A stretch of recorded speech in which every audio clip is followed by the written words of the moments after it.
ನೋಡ್ತಾ ಇದ್ದೀರಾ ಜನಸೇವಾ ಕನ್ನಡ ಟಿವಿ ನ್ಯೂಸ್.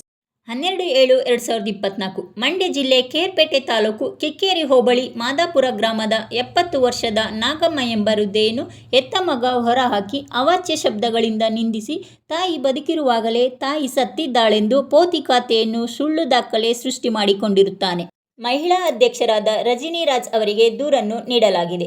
ಅವರು ಈ ದಿನ 12/7/2024 ಕೇರ್ಪೇಟೆ ತಹಸೀಲ್ದಾರ್ ಅವರ ಗಮನಕ್ಕೆ ತಂದು ಮಹಿಳಾ ಮಕ್ಕಳ ಶಿಶು ಅಭಿವೃದ್ಧಿ ಯೋಜನೆ ಅಧಿಕಾರಿಗಳು ಹಾಗೂ ಕರ್ನಾಟಕ ರಕ್ಷಣಾ ವೇದಿಕೆ ತಾಲೂಕು ಅಧ್ಯಕ್ಷರುಗಳು ಹಾಗೂ ಪದಾಧಿಕಾರಿಗಳು, ತಾಲೂಕು ಮಹಿಳಾ ಮಕ್ಕಳ ಅಧ್ಯಕ್ಷೆ ವನಿತಾ ರವರು ಹಾಗೂ ರಾಜಶೇಖರ್ ಅವರು ಈ ದಿನ ಅವರ ಗ್ರಾಮಕ್ಕೆ ತೆರಳಿ ಅವರ ಮಗನನ್ನು ಭೇಟಿ ಮಾಡಿ ಕಾನೂನಾತ್ಮಕ ಸಲಹೆಯನ್ನು ತಿಳಿಸಲಾಯಿತು.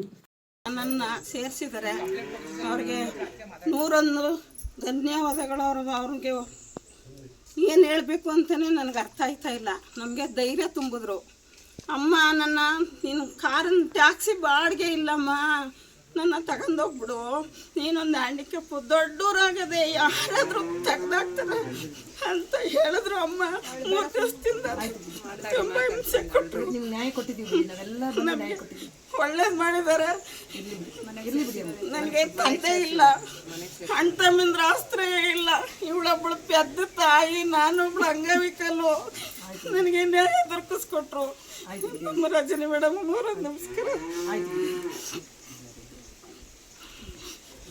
ಅಮ್ಮ, ನಾವು ಹೋಗಿ ಬರ್ತೀವಿ. ಇನ್ನೇನೇ ಇದ್ರು ನಮಗೆ ಕಾಲ್ ಮಾಡಿ, ಸರಿನಾ? ಇನ್ನೊಂದೆರಡು ಮಾತು. ನಾನು ಪಾಲಳಿಯಲ್ಲಿ ವಾಸ ಮಾಡೋದು.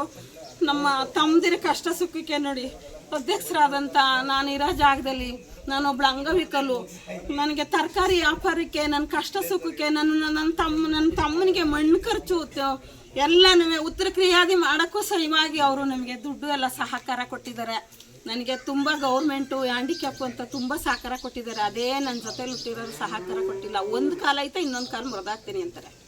ಅವ್ರ ಮನೆಗೆ ಸಹಕಾರ ಕೊಟ್ಟಿದ್ದಾರೆ. ನಾನು ಮುಂದೆ ನಮ್ಮ ಸುದ್ದಿ ಬರಬಾರ್ದು. ನಿಮ್ಮಂತರ ಬಂದು ನಮಗೆ ಅಮ್ಮನಿಗೆ ನಮ್ಗೆ ರಕ್ಷಣೆ ಕೊಡಬೇಕು. ಅವ್ನು ನಾನೇನು ಕೇಳಲ್ಲ. ನಾನು ನಮ್ಮ ಅಪ್ಪ ಇಲ್ಲೂರ, ಅಪ್ಪನ ಗುಟ್ಟಿಲ್ಲೂರ. ನಾವು ಕಿಕ್ಕೇರಿ ಹೋಬಳಿ ಮಾದಾಪುರ ಗ್ರಾಮ ನಾವೆಲ್ಲರೂ ಸೇರಿ ನಮಗೆ ತಿಳುವಳಿಕೆ ಹೇಳಿ ಎಲ್ಲರೂ ನಮ್ಮ ತಾಯಿನ ಚೆನ್ನಾಗಿ ನೋಡ್ಕೊಳಪ್ಪ, ಇನ್ನು ಆಗಿತ್ತಪ್ಪ, ಇನ್ನು ಹೋದೋ ಮುಂದೆ ಕೊಳೆದಾಗ ಹೋಗಪ್ಪ ಅಂತ ಇಷ್ಟು ಹೇಳವ್ರೆ. ನಮ್ಮ ತಾಯಿನ ನಾವು ಆಯ್ತು ಚೆನ್ನಾಗಿ ನೋಡ್ಕೊತೀವಿ. ಆಯ್ತು ನಿಮ್ಮ ತಾಯಿ ನೋಡ್ಬೇಕು. ಯಾವುದೇ ಅಶ್ಲೀಲ ಪದದಿಂದ ಮಾತಾಡಬಾರ್ದು. ನೋಡಿ, ಅದು ಬೈಯೋದು ಏನು ಮಾಡಬಾರ್ದು.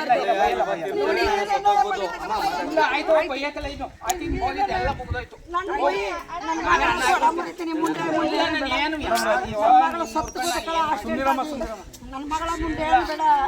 ದೇವರು ನಿನಗೆ ಒಳ್ಳೆಯದನ್ನೇ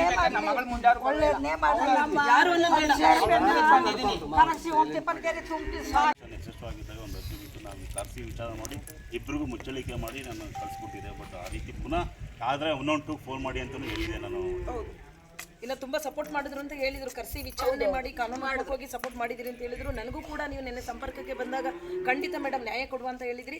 ಈ ಕೇಸಿನ ವಿಚಾರವಾಗಿ ತಾಲೂಕಿನ ವಿಮಲಾ ಅಂತ ಕೇರ್ಪೇಟೆಯಲ್ಲಿ ಇದ್ದಾರೆ ನಮ್ಮ ಸಂಸ್ಥೆಯವರು. ಅವರು ಕೂಡ ಈ ಕೇಸನ್ನು ನನಗೆ ರೆಫರ್ ಮಾಡ್ತಾರೆ. ಒಂದು ವೃದ್ಧೆಗೆ ನ್ಯಾಯ ಕೊಡೋಣ ಮೇಡಮ್, ನಾವೆಲ್ಲ ಕೈ ಜೋಡಿಸೋಣ ಅಂತ ಹೇಳಿದಾಗ ಅವರು ಆಯಿತು ಅಂತ ಹೇಳಿ ಅವ್ರ ಮುಖಾಂತರ ಈ ಕೇಸ್ ಬಂದಿರೋದು. ಅದಾದಮೇಲೆ ತದನಂತರ 3 ತಿಂಗಳಿಂದ ನನಗೆ ದೂರನ್ನು ದಾಖಲಿಸ್ತಾರೆ. ಈ ದಿನ ಇದು ಕೊನೆ ಅಂತ ಸುಖಾಂತ್ಯನ ಕಂಡಿದ್ದೀವಿ, ಕೊಡಿಸ್ತಾ ಇದೀವಿ. ಅರ್ಥ ಆಯ್ತಾ? ಇನ್ಯಾವುದೇ ಕಾರಣಕ್ಕೂ ಏನೂ ಆಗಲ್ಲ, ನಾವೆಲ್ಲ ಇದ್ದೀವಿ ನಿಮ್ಮ ಜೊತೆಗೆ, ನಾವೆಲ್ಲ ಇದ್ದೀವಿ ಅಜ್ಜಿ, ಸರಿನಾ? ಓಕೆ, ಬನ್ನಿ.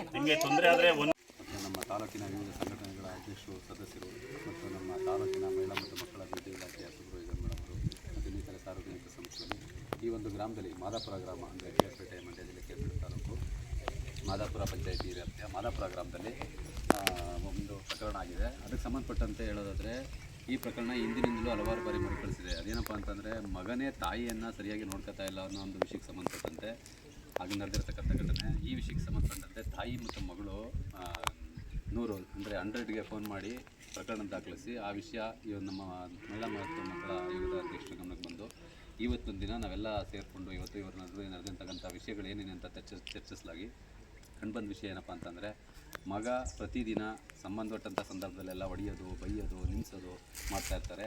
ಈ ಹಂತದಲ್ಲಿ ತಾಯಿ ಮತ್ತು ಮಗಳು ಒಂದಾಗಿ ಇಲ್ಲಿ ಬದುಕೋಕ್ಕಾಗೋದಿಲ್ಲ, ನಮಗೆ ಬದುಕುವ ಹಕ್ಕೇ ಇಲ್ಲ ಅನ್ನೋ ಅಂಥ ರೀತಿಯಲ್ಲಿ ಮನಸ್ಥಿತಿನ ತಂದುಕೊಂಡು ಬೇರೆ ಕಡೆ ಬದುಕೋ ಪ್ರಯತ್ನ ಮಾಡಿದ್ದಾರೆ. ಅದು ಕಿಕ್ಕೇರಿನಲ್ಲಿ ಮಗಳು ಮನೆಗೆ ಹೋಗಿ ಬಟ್ ಈ ಸಂದರ್ಭದಲ್ಲಿ ಅನಿಸೋದೇನಪ್ಪ ಅಂತಂದರೆ, ಒಂದು ಮಹಿಳೆ ಭಾರತ ದೇಶದಲ್ಲಿ ಇಷ್ಟೊಂದು ಕಾನೂನುಗಳಿದ್ದು, ಸಂವಿಧಾನಾತ್ಮಕದ ಹಕ್ಕುಗಳಿದ್ದು, ಸ್ವಾತಂತ್ರ್ಯ ಇದ್ದು, ಒಂದು ಮಹಿಳೆ ಘನತೆಯುಕ್ತವಾಗಿ ಬದುಕೋಕ್ಕೆ ಅವಕಾಶ ಇಲ್ಲದೆ ಇರೋಂಥ ಸಮಾಜದಲ್ಲಿ ಇವತ್ತಿನ 2024 ಸಮಾಜದಲ್ಲಿ ನಾವು ಇದ್ದೀವಿ. ಅದು ಕೂಡ ನಮಗೆ ಆನ್ಲೈನ್ ಮೂಲಕ ನಮಗೆ ಮಾಹಿತಿ ಬರ್ತದೆ. ಅದಕ್ಕೂ ಕೂಡ ನೇರವಾಗಿ ನಾವು ಪರಿಹಾರನ ಸೂಚಿಸೋಕ್ಕಾಗದೇ ಇರೋಂಥ ಅಸಹಾಯಕ ಸ್ಥಿತಿಯಲ್ಲಿ ಇದ್ದೀವಿ. ಆದಾಗಿ ಕೂಡ ಇದು ಅಸಹಾಯಕತೆ ಯಾಕೆ ಅನ್ನಿಸ್ತದೆ ಅಂತಂದರೆ, ಅದಕ್ಕೆ ನೇರವಾಗಿ ಯಾರೂ ಕೂಡ ಕ್ರಮ ವಹಿಸೋಕ್ಕೆ ಸಾಧ್ಯ ಇಲ್ಲದೇ ಇರೋದ್ರಿಂದ ಎಲ್ಲವೂ ಕಾನೂನು ಚೌಕಟ್ಟಿನಲ್ಲಿ ನಡೀಬೇಕಾದಂಥ ಅನಿವಾರ್ಯತೆ ಇರುತ್ತೆ. ನಮ್ಮೆಲ್ಲರಿಗೂ ಗೊತ್ತಿರ್ತಕ್ಕಂಥ ವಿಷಯ. ಅದನ್ನು ಕಾನೂನಾತ್ಮಕವಾಗಿ ಬಗೆಹರಿಸ್ತಕ್ಕಂಥ ಪ್ರಯತ್ನವನ್ನು ನಾವೆಲ್ಲ ಸೇರಿ ಮಾಡಿದ್ದೀವಿ. ಅದನ್ನು ಮೀರಿ ಇನ್ನು ಮುಂದೆ ಈ ಪ್ರಕರಣ ಅಥವಾ ಈ ವಿಷಯಕ್ಕೆ ಸಂಬಂಧಪಟ್ಟಂತೆ ಅವರ ಮಗ ಯಾರು ಚೆಲುವರಾಜು ಅಂತಿದ್ದಾರೆ, ಅವರು ಈ ರೀತಿ ಮುಂದುವರ್ಸೋದು ಕಂಡು ಬಂದರೆ ಸ್ಥಳೀಯವಾದ ಯಾವುದೇ ಸಂಘಟನೆ ಆಗ್ಬೋದು ಅಥವಾ ಯಾವುದೇ ಸರ್ಕಾರಿ ಸಂಸ್ಥೆ ಆಗ್ಬೋದು, ನೇರವಾಗಿ ಗ್ರಾಮ ಪಂಚಾಯತಿ ಆಗ್ಬೋದು, ಅವ್ರ ಗಮನಕ್ಕೆ ತಂದಲ್ಲಿ ಕಾನೂನಾತ್ಮಕವಾಗಿ ಏನು ಮಾಡ್ಬೋದು ಅದಕ್ಕೆ ನಿಯಮಾನುಸಾರ ಕ್ರಮ ಕೈಗೊಳ್ಳೋಕ್ಕೆ ಯಾವತ್ತೂ ಸಿದ್ಧ ಇರ್ತದೆ. ಇವರಿಗೆ ಸಹಾಯಸ್ಥಾನ ನೀಡೋಕ್ಕೆ ಸಿದ್ಧ ಇರ್ತದೆ ಅಂತ ಹೇಳ್ತಾ, ಈ ಒಂದು ಪ್ರಕರಣ ಇಲ್ಲಿಗೆ ಸುಖಾಂತ್ಯವಾಗಿ ಅವರ ಜೀವನ ನಡೆಸುವಂಥ ವ್ಯವಸ್ಥೆ ರನ್ ಆಗಲಿ. ಅದಕ್ಕೆ ಸಂಬಂಧಪಟ್ಟಂತೆ ಮುಂದುವರಿಯೋ ಸಂದರ್ಭದಲ್ಲಿ ಯಾವ್ದಾದ್ರು ತೊಂದರೆಗಳು ಬಂದರೆ ನಮ್ಮ ಗಮನಕ್ಕೂ ತನ್ನಿ ತಾಯಿ. ಅದೇನಾದರೂ ಆದರೆ ನಮ್ಮ ವ್ಯಾಪ್ತಿನಲ್ಲಿ ಮಾಡ್ಬೋದಂಥ ಸಾಧ್ಯತೆ ಇದ್ದರೆ ಮಾಡ್ತೀವಿ, ಇಲ್ಲಾಂದರೆ ಮೇಲ್ನಂತಕ್ಕಾದರೂ ನಾವು ಎಸ್ಕಲೇಟ್ ಮಾಡಿ ಈಗ ಪರಿಹಾರ ಕೊಡಿಸೋಂಥ ವ್ಯವಸ್ಥೆನ ಮಾಡ್ತೀವಿ ಅಂತ ಹೇಳ್ತಾ ನಾನು ಮಾತನ್ನು ಮುಗಿಸ್ತಾ ಇದ್ದೀನಿ. ನಮಸ್ಕಾರ. PDO ಇದ್ದಾರೆ ನಿಮಗೆ, ಆಯ್ತಾ? ಒಳ್ಳೆಯವರಿದ್ದಾರೆ, ನಿಮ್ಗೆ ಸಪೋರ್ಟ್ ಮಾಡ್ತಾರೆ, ಆಯ್ತಾ? ಇಲ್ಲಿ ವ್ಯಾಪ್ತಿಯಲ್ಲಿ ಹೇಳಿ ಬನ್ನಿ. ಆಯ್ತು. ನಾನು ಮಹಿಳಾ ಮಕ್ಕಳ ಅಧ್ಯಕ್ಷೆ ರಚಿನಿ ರಾಜ್ ಅಂತ, ಮಂಡ್ಯ ಜಿಲ್ಲೆ. ನನಗೆ ಈ ವೃದ್ಧೆ ಅಮ್ಮ ನನಗೆ 3 ತಿಂಗಳಿಂದ ಬಂದು ನನ್ನ ಕಚೇರಿಗೆ ಬಂದು ದೂರನ್ನು ಹೇಳ್ತಾರೆ. ನಾನು ಕೇರ್ಪೇಟೆ ತಾಲೂಕು ಕಿಕ್ಕೇರಿ ಹೋಬಳಿಯ ಮಾದಾಪುರ ಅನ್ನೋ ಗ್ರಾಮದಿಂದ ಬಂದಿದ್ದೀನಿ. ನನ್ನ ಮಗ, ನನ್ನ ಎತ್ತ ಮಗ ನನ್ನನ್ನು ಹೊರಗೆ ಹಾಕಿದ್ದಾನೆ. ನಂದು ಜನತಾ ಮನೆ ಇದೆ, ಆ ಜನತಾ ಮನೆಯಲ್ಲಿ ವಾಸಕ್ಕಿದ್ರೂ ವಾಸಕ್ಕೆ ಬಿಡುದೇನೆ ನನಗೆ ಕೆಟ್ಟ ಪದದಿಂದ ನಿಲ್ಲಿಸ್ತಾನೆ. ನನ್ನ ಮಗಳು ಹ್ಯಾಂಡಿಕ್ರಾಫ್ಟ್ ಇದ್ದಾಳೆ, ಅವಳು ಬಂದು ನನ್ನ ಜೀವನ ನಿರ್ವಹಣೆಗೆ ಆಹಾರ ಮಾಡಿಕೊಟ್ರು ಕೂಡ ಅವಳನ್ನು ಕೂಡ ಬೈತಾನೆ. ಒಂದು ಕಾಲ್ ಕೂಡ ಅವಳಿಗೆ ಸ್ವಾಧೀನ ಇಲ್ಲ. ಇನ್ನೊಂದು ಕಾಲು ಮುರಿತೀನಿ ಅಂತ ಕೂಡ ಈಕೆಗೆ ಹೇಳೋದಂತೆ. ಈಕೆ ಬಂದು ತರಕಾರಿ ಮಾರಾಟ ಮಾಡಿ ಎತ್ತ ತಾಯಿಯನ್ನು ಜೀವನನ ಮಾಡಿಸ್ತಾ ಇದ್ದಾರೆ. ಎಂಥ ಘನಘೋರ ದೃಶ್ಯನ ಇವತ್ತು ನಾವು ನೋಡಬೇಕು. ನಾನು ಕಡೆಗೆ ಇವರು ಹೇಳಿದ ಮೇಲೆ ನಾನು ಕೆಲವೊಂದು ಸಾಮಾಜಿಕ ಜಾಲತಾಣದಲ್ಲಿ ಹಾಕ್ತೀನಿ, ಮತ್ತು ಹೋಮ್ ಮಿನಿಸ್ಟ್ರಿಗೆ ತಲುಪೋ ಥರ ನಾನು ಈ ಸುದ್ದಿನ ಮಾಡ್ತೀನಿ. ಇಮಿಡಿಯೇಟು ತಹಸೀಲ್ದಾರ್ ಅವರಿಗೆ ಫೋನ್ ಮಾಡಿ ಕರೆ ಮಾಡಿ ಹೇಳ್ತೀನಿ. ಅವರು ಸಂಪರ್ಕಕ್ಕೆ ಬರ್ತಾರೆ ಕೇರ್ಪೇಟೆ ತಹಸೀಲ್ದಾರರು. ಅವರು ಕೂಡ ಆಯಿತು ಮೇಡಮ್, ಆ ವೃದ್ಧೆಗೆ ನ್ಯಾಯ ಕೊಡುವ ಅಂತ ಹೇಳ್ತಾರೆ. ಮಹಿಳಾ ಮಕ್ಕಳ ಅಧಿಕಾರಿ CDPO ಕಿರಣ್ ಅವ್ರಿಗೆ ಹೇಳ್ತೀನಿ, ಸಂಬಂಧಪಟ್ಟ ಅಧಿಕಾರಿಗಳು ಬರ್ತಾರೆ. ನಮ್ಮ ಕಮಿಟಿಯ ನಮ್ಮ ಜಮೀರ್ ಅವರು ಕೂಡ ಬಂದಿದ್ದಾರೆ. ನಾವೆಲ್ಲ ಸೇರಿ, ಆಮೇಲೆ ಪೊಲೀಸ್ ಇಲಾಖೆಯವರೆಲ್ಲ ಜೊತೆ ಸೇರಿ ಈ ದಿನ ಈ ವೃದ್ಧೆಗೆ ನ್ಯಾಯವನ್ನು ಕೊಡ್ತಾ ಇದ್ದೀವಿ. ಇನ್ನು ಮುಂದೆ ಅವ್ರ ಮಗ ನಾನು ಈ ಥರ ಮಾಡೋದಿಲ್ಲ, ಇದು ಕೊನೆ, ನಾನು ತಪ್ಪು ಮಾಡಿಬಿಟ್ಟಿದ್ದೀನಿ ಅಂತ ಕೂಡ ಹೇಳಿದರು. ಅಜ್ಜಿ, ಈಗ ಎಲ್ಲ ಸರ್ಕಾರಿ ಅಧಿಕಾರಿಗಳ ಸಮೇತ ನಿಮ್ಮನ್ನ ಬಿಟ್ಟಿದ್ದೀವಿ. ಪೊಲೀಸ್ ಇಲಾಖೆಯೂ ಕೂಡ ನಿಮ್ಮ ರಕ್ಷಣೆಗೆ ಬಂದಿದೆ. ಈ ದಿನ ನಿಮ್ಮನ್ನ ನಿಮ್ಮ ಮನೆಗೆ ಕಳಿಸ್ತಾ ಇದ್ದೀವಿ. ನೀವು ಆರಾಮಾಗಿರಿ. ಇನ್ನು ಮುಂದೆ ನೀವು ಕಣ್ಣೀರು ಒರ್ಸೋಕ್ಕೆ ನಾವೆಲ್ಲ ಇದ್ದೀವಿ. ಅಳಬಾರ್ದು, ಅಳಬೇಡಿ. ಇವತ್ತು ಕೊನೆ ಆಗ್ತಾ ಇದೆ, ಅರ್ಥ ಮಾಡ್ಕೊಳ್ಳಿ ಅಜ್ಜಿ. ಇವತ್ತು ಕೊನೆ ಆಗ್ತಾ ಇದೆ. ಏನೇ ಮಾಡಿದ್ರು ನಮ್ಗೆ ಹೇಳಿ. ನೋಡಿ, ಇಲ್ಲಿಯ ಸಂಬಂಧಪಟ್ಟ PDO ಕೂಡ ಕರೆಸಿದ್ದೀನಿ. PDO ಕೂಡ ಇದ್ದಾರೆ ಇಲ್ಲಿ. ಅವ್ರಿಗೆ ಹೇಳಿ ನಿಮ್ಮ ಸಹಾಯಕ್ಕೆ ಬರ್ತಾರೆ ಅವರು. PDO ಇಲ್ಲಿದ್ದಾರೆ ನೋಡಿ, PDO ಇದ್ದಾರೆ, ಅವ್ರು ಬರ್ತಾರೆ ನಿಮ್ಮ ಸಹಾಯಕ್ಕೆ. ಅದಕ್ಕಾಗಿ ಅವ್ರನ್ನ ಕರೆಸಿರೋದು ನಾನು. ಅರ್ಥ ಆಯ್ತಾ? ತಹಸೀಲ್ದಾರ್ ಇದ್ದಾರೆ, ಮಹಿಳಾ ಮಕ್ಕಳ ಅಧಿಕಾರಿ ಇದ್ದಾರೆ, ಪೊಲೀಸ್ ಡಿಪಾರ್ಟ್ಮೆಂಟ್ ಇದ್ದಾರೆ, ನಮ್ಮ ಇಲ್ಲಿಯ ಸ್ಥಳೀಕರು, ನಮ್ಮ ಜಮೀರ್ ಇದ್ದಾರೆ, ಇವರೆಲ್ಲ ಇದ್ದಾರೆ. ನಿಮ್ಮ ಸಪೋರ್ಟ್ಗೆ ಎದುರು ಬಿಡಿ. ಸುಮ್ಮನೆ ಬಂದಿಲ್ಲ ನಾವಿವತ್ತು. ಅವ್ರು ನಿಮ್ಮ ಮಗ ಏನಾದರೂ ಮುಂದೆ ಏನಾದರೂ ಮಾಡಿದರೆ ಅದು ಯಾವ ಮಟ್ಟಕ್ಕೆ ತಗೊಂಡೋಗ್ತೀನಿ ಅಂತ ಇದು ಲಾಸ್ಟ್ ಇವತ್ತು. ಸರಿನಾ?